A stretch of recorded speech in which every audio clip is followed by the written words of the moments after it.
International social media Patel Prahlad भाई।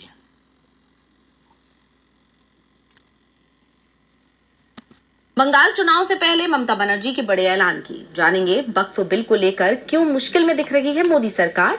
कांग्रेस ने विधानसभा चुनाव के लिए बनाई क्या रणनीति, देखेंगे दिल्ली में सरकार बनते ही कैसे घिरती दिख रही है बीजेपी। और बुलेटिन के आखिर में देखेंगे जाने माने कार्टूनिस्ट इरफान की किस खबर पर पड़ी तिरछी नजर। लेकिन दिन भर की तमाम बड़ी खबरों से पहले एक नजर आज की सुर्खियों पर। राजस्थान विधानसभा के बाहर कांग्रेस विधायकों का प्रदर्शन, पूर्व पीएम इंदिरा गांधी पर की गई टिप्पणी को लेकर विरोध कर रहे विधायक, माफी के साथ टिप्पणी को कार्यवाही से हटाने की मांग कर रहे हैं कांग्रेस विधायक। तमिलनाडु के सीएम एमके स्टालिन ने एक्स पर किया पोस्ट, केंद्र पर लगाया देश भर में हिंदी थोपने का आरोप, लिखा हिंदी ने ली कई स्थानीय मातृभाषाओं की जान।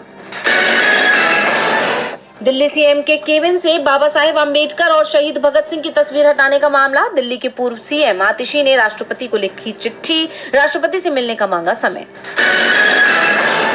शेयर बाजार में मामूली रहा कारोबार, 10.31 अंकों की बढ़त के साथ 74,612 पर बंद हुआ सेंसेक्स, वहीं 2.50 अंकों की गिरावट के साथ 22,545 पर बंद हुआ निफ्टी।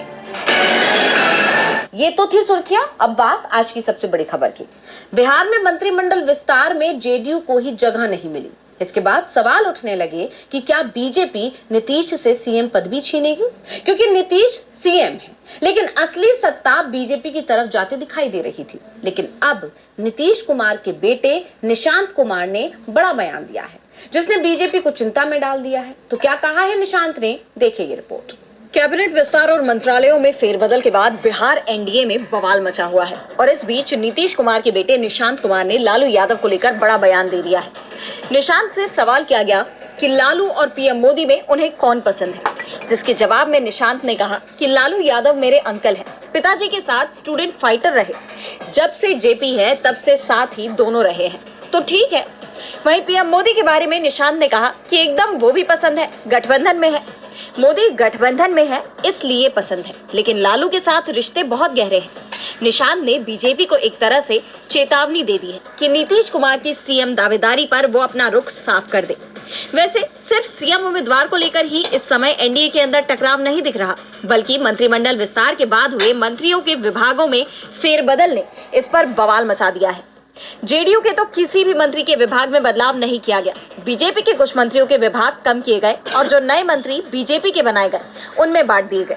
लेकिन सबसे बड़ा झटका जीतन राम मांझी की पार्टी हमको लगा। मांझी के बेटे संतोष सुमन से 2 महत्वपूर्ण मंत्रालय छीन लिए गए हैं। संतोष सुमन के पास पहले 3 मंत्रालय थे, लेकिन अब उनके पास सिर्फ लघु जल संसाधन विभाग ही बचा है। मांझी एनडीए सरकार को अपनी औकात दिखाने की बात कह रहे थे। 28 फरवरी को पटना के गांधी मैदान में दलित समागम रैली भी बुलाई गई है। मांझी अपनी औकात एनडीए को बताते उससे पहले बीजेपी ने ही मांझी के साथ खेला कर दिया। निशांत हो या फिर मांझी, एनडीए में शामिल हर दल बीजेपी की चिंता बढ़ा रहा है। तो दिल्ली हाई कोर्ट ने पीएम मोदी की चिंता को बढ़ा दिया है। मामला पीएम मोदी की डिग्री को लेकर है, जिस पर विपक्ष पहले से ही हमलावर रहा है और अब इस मामले में दिल्ली यूनिवर्सिटी का जवाब भी सामने आ गया है। तो कैसे डीयू ने बढ़ा दी पीएम मोदी की चिंता, देखिए रिपोर्ट। दिल्ली विश्वविद्यालय ने प्रधानमंत्री नरेंद्र मोदी की डिग्री को लेकर बड़ा बयान दिया है। यूनिवर्सिटी ने कहा है कि उसे पीएम की डिग्री कोर्ट को दिखाने में कोई आपत्ति नहीं है, लेकिन यूनिवर्सिटी इसे अजनबियों के सामने नहीं दिखा सकती। डिग्री नहीं। सॉलिसिटर जनरल तुषार मेहता ने न्यायमूर्ति सचिन दत्ता के समक्ष डीयू की याचिका पर सुनवाई के दौरान ये दलील दी। SG Mehta Work today is broken. कि एक छात्र की डिग्री मांगी गई है जो देश का प्रधानमंत्री है। हमारे पास छिपाने के लिए कुछ भी नहीं है। हमारे पास वर्षवार रजिस्टर है जिसमें सब कुछ उल्लेखित है। डीयू को 1978 की कोर्ट को दिखाने में कोई आपत्ति नहीं है, लेकिन मैं यूनिवर्सिटी के रिकॉर्ड को अजनबियों के सामने उजागर नहीं करूंगा जो यहाँ प्रचार के लिए या किसी अप्रत्यक्ष राजनीतिक मकसद से आए हैं। बता दें कि यह याचिका 2017 के केंद्रीय सूचना आयोग के आदेश को चुनौती देने वाली थी, जिसमें यूनिवर्सिटी को सूचना के अधिकार यानी आरटीआई को मोदी की डिग्री से संबंधित जानकारी देने का निर्देश दिया गया था, जिस पर न्यायालय ने मामले में अपना फैसला सुरक्षित रख लिया है।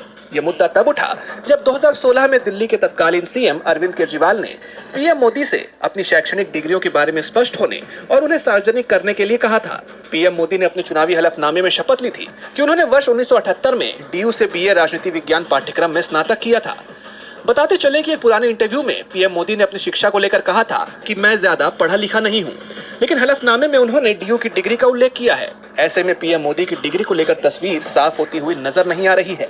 पीएम मोदी की डिग्री का विवाद एक बार फिर सुर्खियों में आता दिखाई दे रहा है, जिसने बीजेपी की चिंता बढ़ा दी है। तो बीजेपी की चिंता को पश्चिम बंगाल की सीएम ममता बनर्जी ने भी बढ़ा दिया है। उन्होंने दावा कर दिया है कि बीजेपी के साथ पश्चिम बंगाल में एक बार फिर खेला होने वाला है।